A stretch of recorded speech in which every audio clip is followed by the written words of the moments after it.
Hi, everybody. Welcome to another Changing Conversations on SGS Live, where we are moving towards a better, safer, and more interconnected world. I'm PJ Kwong, and we are using this SGS Live to talk about the ins and outs and the future of biofuels, which is a topic that is on the minds of so many people today. So let's talk about it. As always, I am joined by guests who are leaders in their field.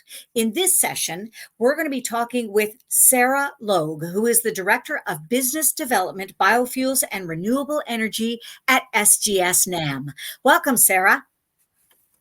Hi, PJ. Thanks for having me. It's great to be here. You know what? It is wonderful to have you, and I am so excited to get this topic off the ground. So let's start. Right off the top, can you tell me a little bit about yourself, Sara, and what is your role at SGS? Sure. As you said, I'm Sara Logue, and I am the Director of Business Development for Renewable Fuels at SGS. I've spent about 25 years in the energy industry, and I'm thrilled to be part of the energy transition now in this role.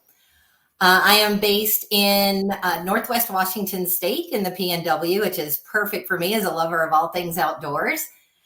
And, I joined SGS and took this role because I'm very passionate about biofuels and passionate about sustainability. And, SGS shares those passions. In fact, SGS was recently ranked as the 6th most sustainable company in the world by Time Magazine. So absolutely thrilled to be a part of that. And really my role here has been to try to bring a variety of SGS services under a biofuels umbrella. There's just so many touch points for SGS in the biofuels value chain, and they often sit in different divisions of SGS. And it can be confusing for customers to know where to go or who to talk to. As an example, years ago, fuel producers didn't really care much about bio feedstocks and crops and the agri side of the world. And accordingly, within SGS, we had an agri division and an oil and gas division. But now with the help of my agri colleague, Todd Pearson, we've brought the agri and fuel services together to help support the biofuels market. Okay, we're going to go right back to the beginning for those people like me who don't know what are biofuels, and I guess what are advanced biofuels? Yeah, so biofuels are simply renewable energy sources that are made from biomass, that is carbon-containing plant and animal matter. Some examples of commonly used biomass are things like used cooking oil, soybean oil, canola oil, corn oil, tallow. And the most common biofuels today are what are called first generation biofuels. These are things like ethanol and biodiesel that are made from edible biomass. A smaller part of the market are what are called advanced biofuels or next generation biofuels. These are things like sustainable aviation fuel and renewable diesel. And these are made from non-edible or waste sources of biomass. And this is the fastest growing part of the biofuels market today. You know what? Before we go any further, we're already getting comments. And I want to say that we have a very special comment coming in from Fulvio Martinez, who says, welcome, Sara. There you go. Hello, Sara. Greetings from Houston. Greetings right back to you, Fulvio. And for those of you who are going to want to chime in with comments and questions, you're going to be able to do so in our Q&A at the end of this interview section. So make sure that you drop those questions in the chat window at the below your screen is what I'm trying to say. So there is a ton to know here, Sara. I mean, that's clear just right off the top. So can you share with me, how is biodiesel different from renewable diesel? Didn't you just say that biodiesel is renewable somehow? See, I am paying attention, but I need more information. Yeah, the terminology can be confusing, especially because it varies even in different regions across the world. What we call renewable diesel in the US is frequently called HBO or hydrotreated vegetable oil over in Europe. And then, the renewable diesel, biodiesel can definitely be confusing because biodiesel is a renewable fuel, but it is not the same thing as what we call renewable diesel today. They're both made from biomass. They're both renewable fuels, but the processes by which they're made are very, very different. In the case of biodiesel, this is made from the esterification of the biomass. And in the case of renewable diesel, this is typically done by hydrotreating the biomass. When you make the biodiesel through this transesterification, it results in a product called fatty acid methyl esters, or FAME. And it's a very sexy name there. And with renewable in FAME is chemically and structurally very different than petroleum diesel or fossil diesel that we're all used to. When renewable diesel is made, it is very, very similar to fossil diesel. It is still just a hydrocarbon structure. But we have the expression, all roses are flowers, but not all flowers are roses. All of the components in renewable diesel are also in petroleum diesel, but not everything that's in petroleum diesel is in renewable diesel. There's about 5% of aromatic compounds in petroleum diesel that aren't present in renewable diesel. So a lot of times we hear people say that renewable diesel and fossil diesel are identical. Strictly speaking, not true, but they are so similar that renewable diesel can be used as a drop-in direct substitution for petroleum diesel. So, Sara, talk to me broad strokes. How and where are biofuels typically used? Broad strokes. Yeah, it really kind of depends on the biofuels, but here today we're really speaking about the transportation market. So these are used as transportation fuels. In the case of first generation fuels like ethanol and biodiesel, these are typically blended into, respectively, gasoline and diesel, and then sold at the pump as gasoline and diesel. In the case of renewable diesel, as mentioned, it's a drop-in fuel for petroleum diesel. So it can actually be used as 100% renewable diesel, burned in engines just like petroleum diesel.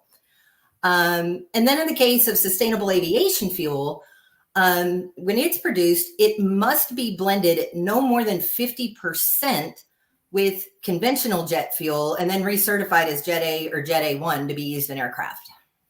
Okay, so again, sort of broad strokes, if we're talking benefits, and I'd love for you to share with me those benefits, what are they for biofuels? Yeah, and this is really why I'm so excited to be a part of this movement now at SGS. There's a lot of different benefits for biofuels, and the most celebrated being the reduction in greenhouse gas emissions versus petroleum fuels. In the US, the EPA defines first generation biofuels as requiring to reduce greenhouse gas emissions by a minimum of 20%. And in the case of advanced biofuels, they must reduce life cycle greenhouse gas emissions by a minimum of 50%. So this really is the big driver behind the biofuels movement.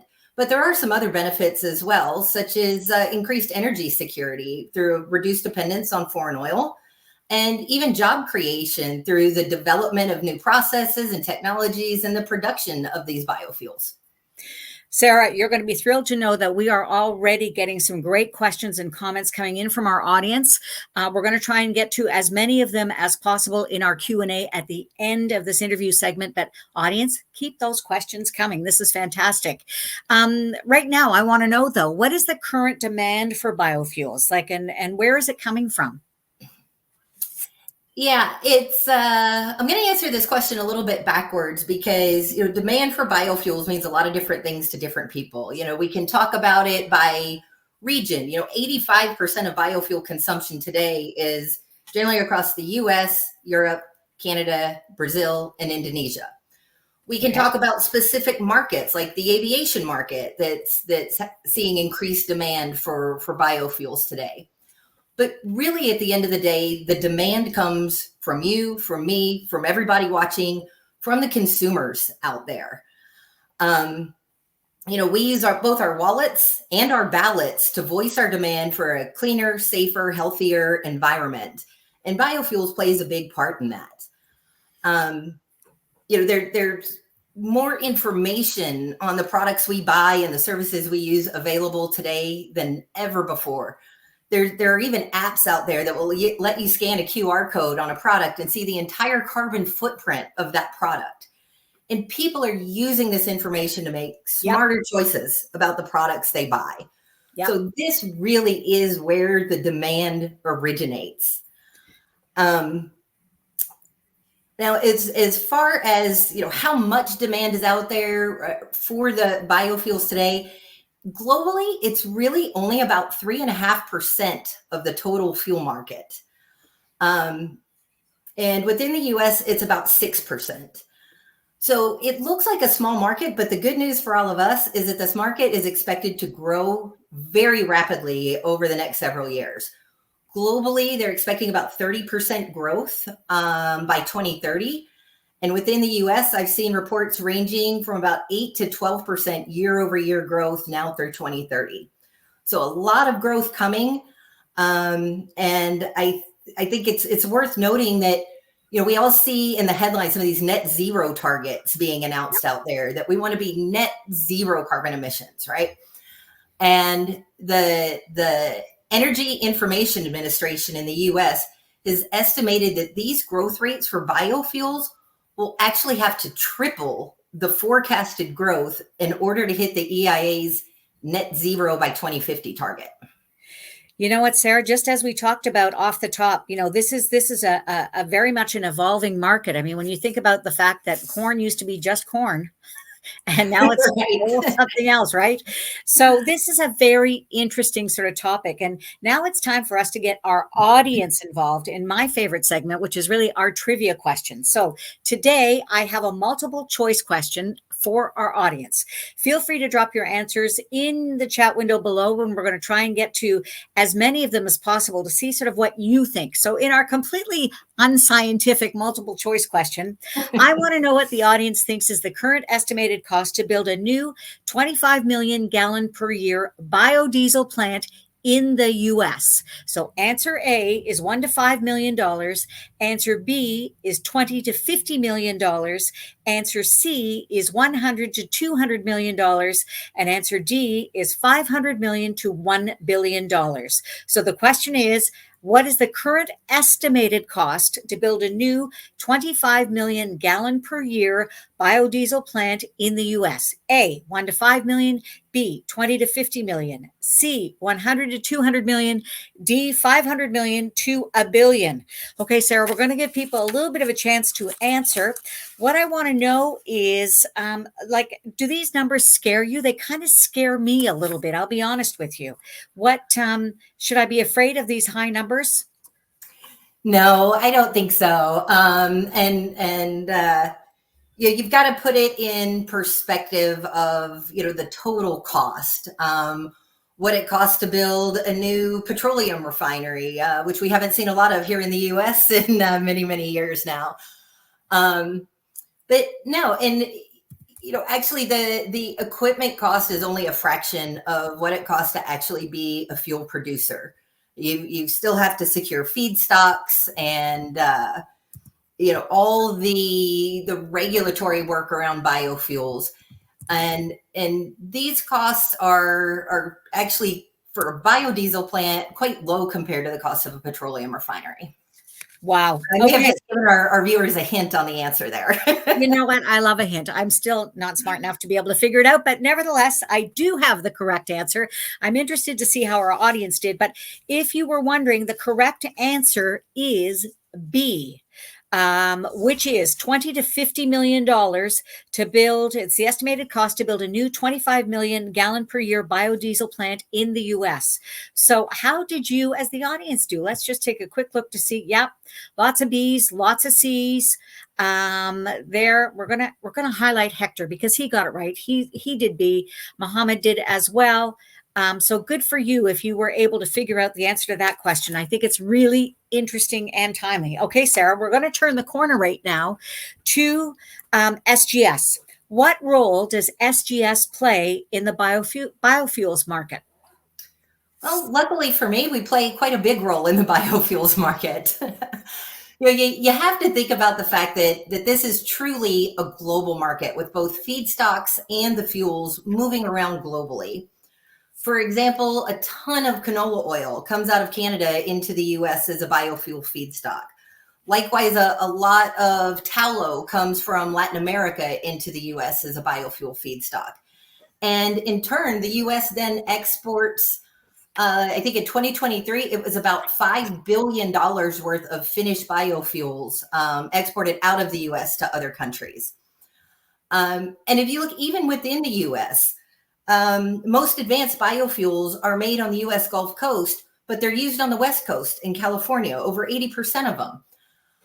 Likewise, ethanol is made in the heartland of the US, but the highest density of passenger cars where it's used are on the East and West Coast. So these fuels and feedstocks are always moving around, and SGS plays a critical role in these movements with services around quality control, contamination analysis, quantity analysis, and compliance with international specifications like ASTM or ISO.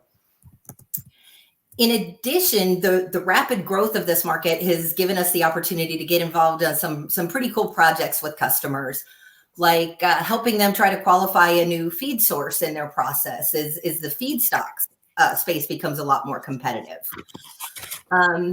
We also work with customers to help them figure out how to best use biofuels as part of their carbon reduction targets.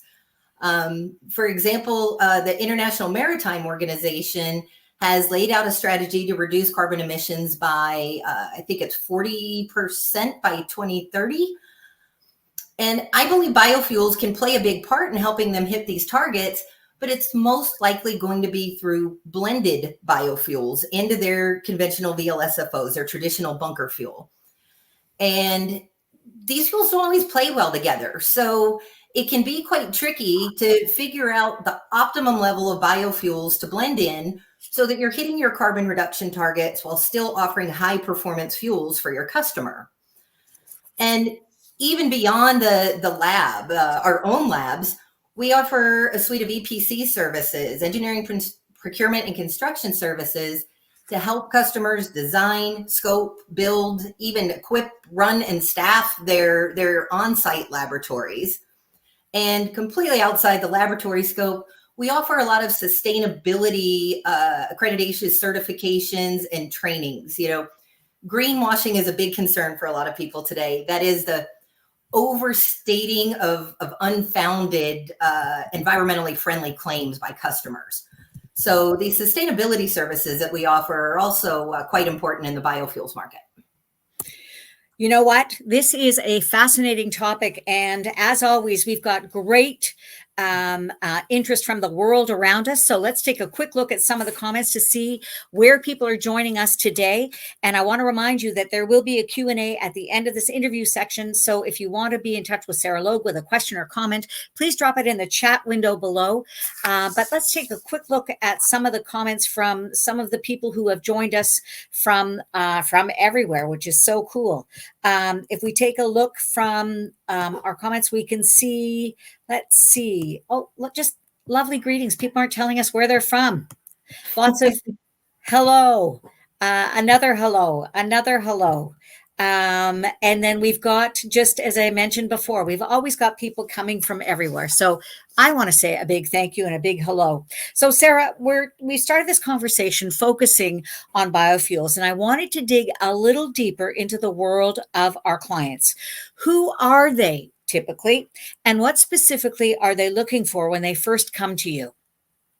Yeah, great question. We really played throughout the whole biofuels value chain, but our typical customers generally include the biomass producers and traders and the biofuel producers and traders. And I hate to say it, but typically they first come to us with their toughest challenges. Whether it's something that they just don't have the capabilities for in-house, or maybe it's something where there's not an industry standard test method that exists, so that they're not sure how to go about solving this problem. But that's not always a bad thing either, because once we can solve these tough, complex challenges for our customers, then more of the day-to-day, we get a lot more opportunities to work with our clients on things after that, like the inspection and testing for the cargoes they may be moving around, or some of this other project work. And sometimes we even get folks that don't even know where to start, particularly around some of the things like ISCC certification or carbon accounting. I mean, the world really just has kind of figured out what cap and trade is. Now we have things like book and claim, where it's strictly carbon accounting. These are very complex processes. So, SGS has the experience and the expertise to walk our customers all the way through this complex environment. Okay, Sara, before I continue, I want to say a big thank you to our audience for letting me know where they're from. So not just the hellos, but where they're from. So we've got people from the US, we've got people from the United Arab Emirates, we've got people from Mexico, Nairobi, Kenya, Poland. Honestly, welcome one and all. I wanted, yeah, isn't it great? I mean, I love this whole global audience thing. It's just fantastic. So when we're talking to a potential client and they first approach you for help, you talked a little bit about sort of looking at their needs, but how do you in fact assess what they need? How do you assess their needs? That's my question. Yeah. To quote Stephen Covey, seek first to understand and then to be understood. It is a very complex market, and it's critical that we understand what our clients really are trying to achieve. Some aspects of it are fairly straightforward. Other aspects are extremely complex. So I tend to ask a lot of questions to make sure that I really understand what the customer is after, what their needs are, to the point that they sometimes get a little annoyed at me and like, well, can you help me or not? But I just want, I want to make sure that I do understand, and so we can develop the most efficient solutions to get them there. Once we know that we understand what the customer is after, it's also very important to establish expectations around communication and turnaround times for the work that we're doing, particularly in the case of vessel nominations or the inspection and test. Delays can be very, very costly for our customers. To keep a vessel waiting at a dock can cost them thousands of dollars. To get erroneous results can be a disaster. We never want to put our customers in that situation. So we always make sure to clarify what those expectations are up front. So, in the back of my head, and I can't give you details exactly, but I know that there has been some controversy about biofuels. So some people are worried about things like being carbon neutral. I think that there are probably some other things as well, but can you comment on controversy? Sure. With anything new, there's always going to be some detractors and some controversy around it, and biofuels is no exception. I think the two main areas that we still hear some debate around are food versus fuel and land use changes. Food versus fuel simply refers to the possibility that crops that could be grown for food are now being used to produce fuel instead, or that the land that was used to grow food crops is now being used to grow fuel crops. Land use changes refers to the scenario wherein large tracts of forested land may be cleared to provide land for growing crops. And this can lead to a loss of biodiversity, can lead actually to increased emissions potentially through deforestation. And there's also some controversy around, I guess, carbon neutrality. As you said, folks want to be carbon neutral. They don't want to contribute to climate change. And there's been some debate. I think it's mostly faded now, that over the complete life cycle of biofuel production, that there's actually potential for increasing GHG emissions versus fossil fuels. But I think that's largely been discredited, as we talked about before. By definition, in many regions, these fuels have to deliver a minimum amount of GHG savings to be classified as a biofuel.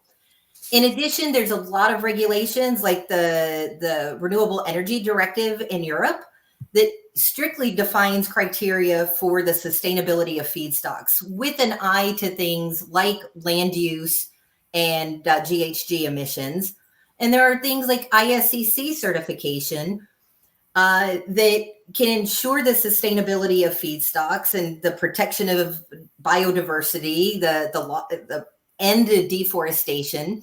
So while there may be some concerns about it, and these concerns are valid, we have the tools available today to address these concerns and ensure that our biofuels are better for the environment. You know what? This is a fascinating topic. And because we are very quickly running out of time, I am going to skip over and go right to our Q&A because we've got some great questions. The first question I want to ask you is, why is there so much focus on biofuels in the transportation market? Yeah, great question. If you look just within the U.S., approximately 13 million barrels of crude per day are used for transportation, for the fuel, to make the fuels for transportation in the US. 13 million barrels of crude per day. It globally accounts for over a quarter, the transportation market globally accounts for over a quarter of energy consumption, of total energy consumption. So if you think of that, all the houses that are powered on with lights and the refrigerators running and all the factories and plants that are running out there, and still approximately 28% of all energy is used for transportation. So if you want to make a big impact in the fight against climate change, it makes sense to target the transportation market. In addition, there are parts of the transportation market that are not easily decarbonized through other methods. We can put huge solar panels on the roofs of our houses. We can have wind farms to generate wind energy, but these aren't really applicable in the transportation market. So biofuels has been a great alternative for these guys to still help reduce their carbon footprint. So I just want to let everybody know that in this Q&A, these questions are Sara doesn't know about them in advance. So if there is a question that can't be answered now or it's too detailed, I'm going to put up your email address so people can be in touch with you if they want to. And I want to just say that Mohammed Nauman happens to agree with you that this is one of the best solutions for global warming. So thank you for that comment. Now, this is an interesting sort of question that I think, or more of a comment, and I'm wondering where you stand with it. And it's from Rodrigo Martins Rocha. To adapt today's technologies requires a large financial demand. We've already established that that's true. Is it worth it, in your opinion? In my opinion, absolutely. A lot of times progress comes with a price tag. Sure. If you go back years ago, we were still running leaded gasoline in this country. We didn't start moving to unleaded gasoline until I think it was 1973. And it took 23 years to fully take lead out of on-road gasoline in the US. It came with a price tag. Mm-hmm. The fuels were more expensive. There was a requirement to change the technologies in vehicles to be able to run unleaded gasoline. It came with a big price tag. And yet the world has recognized that it needed to be done to protect our environment, to protect the health and safety of all of us. So yeah, they are a bit more expensive than conventional fuels, but I think the benefits are worth the cost. And as the market grows, I think we'll start to see a bit more price equity in the market between these fuels. I have just begged from our producer just a couple of extra minutes because I have one more question that is really a PJ question. And that is, I'd love for you to get out your crystal ball. Let me know what you think the future of biofuels is. And we got to make it really quick. Sure. I think they're here to stay. Sometimes we've seen some of these things start up and kind of fall flat. But, there's over $10 billion a year being invested in the development and production of biofuels. I think they're here to stay. I think we're going to see rapid growth. I think we're going to see very rapid evolution in terms of feedstocks and the low carbon fuel standards. And even in the markets that may start using more biofuels in the future. So I'd say, hang on to your hat and get ready for a wild ride. they're here to stay, and we're going to see a lot of growth in this space. Sara Logue, Director of Business Development for SGS NAM. I want to just say for oil and gas. No, that's wrong. Biofuels. There we go. I want to just say thank you so much for joining us. If you would like to be in touch with Sara, her email address is on the screen. I want to thank our audience for joining us today for this fascinating discussion about biofuels. This was wonderful. Thank you again, Sara. I'm sure we'll see each other again. In the meantime, I'm PJ Kwong. Thank you for joining us, and bye for now.